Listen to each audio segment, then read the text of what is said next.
Happy residential nightmare. This is a basement unit. It's tripping its breaker. I wasn't here to diagnose it, but I helped with the guy on site who diagnosed it. And the compressor is pulling 111 amps. So the capacitor is good. Tested that. And we don't have a short to ground. We just have locked rotor amps. So we got to pull all this down.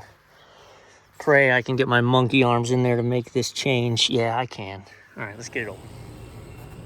I literally did everything without you. So there's the new compressor. Pressure tested, all is good. So, on to the testos, baby. So here's the first real game with the testos.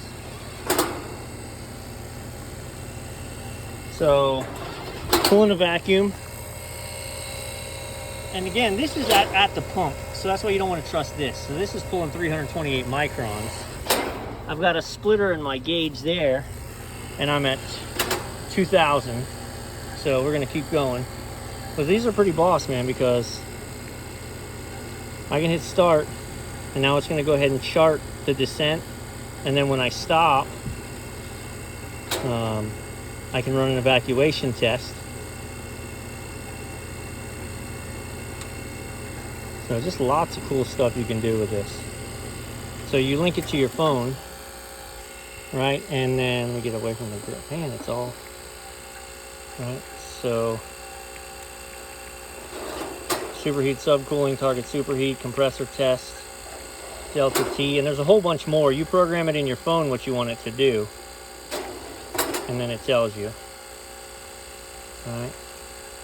So again, currently evacuation mode, target's 350 microns, only going to allow it up to 1,000, and there we go. So I think what it's going to do is it's going to pull down to the target, and then we'll see. There's another complicating factor to this. We've reinstated it. It had, sorry, I filmed this short. When we replaced the compressor and then fired it all up, the contactor didn't pull in. So I could manually push the contactor in and it would run.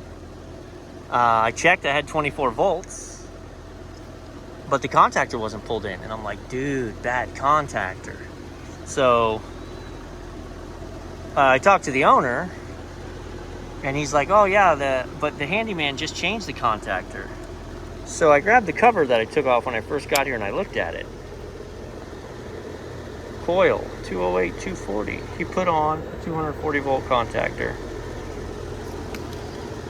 while he was troubleshooting it. That didn't fix his problem, obviously. He called me. We discovered the compressor was pulling 115 amps, or 111 amps, and we've replaced the compressor. So we held it down earlier and ran all the pressures. She's cooling like a champ, but it wouldn't work until we installed the 24 volt contactor, which I didn't have in my van because I'm in the backup van. Boo. So we have done the world tour. We actually fixed the exhaust hoods. That was in the previous video, and now we're back here doing this, waiting for, this is a thing that'll throw you off too. He's got a Generac.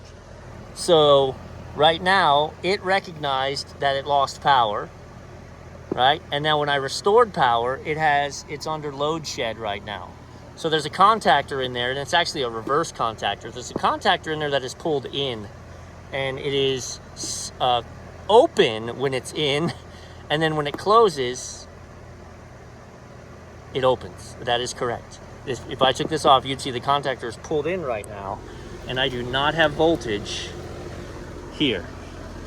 But in a few minutes, once the generator sheds its stored power, because it doesn't want to run both, right? I got no voltage there, and that's my line in coming from here. So contactor is pulled in. We heard that pull in.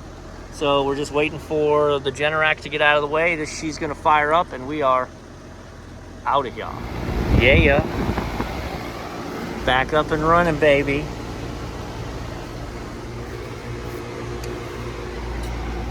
240 volt contactor.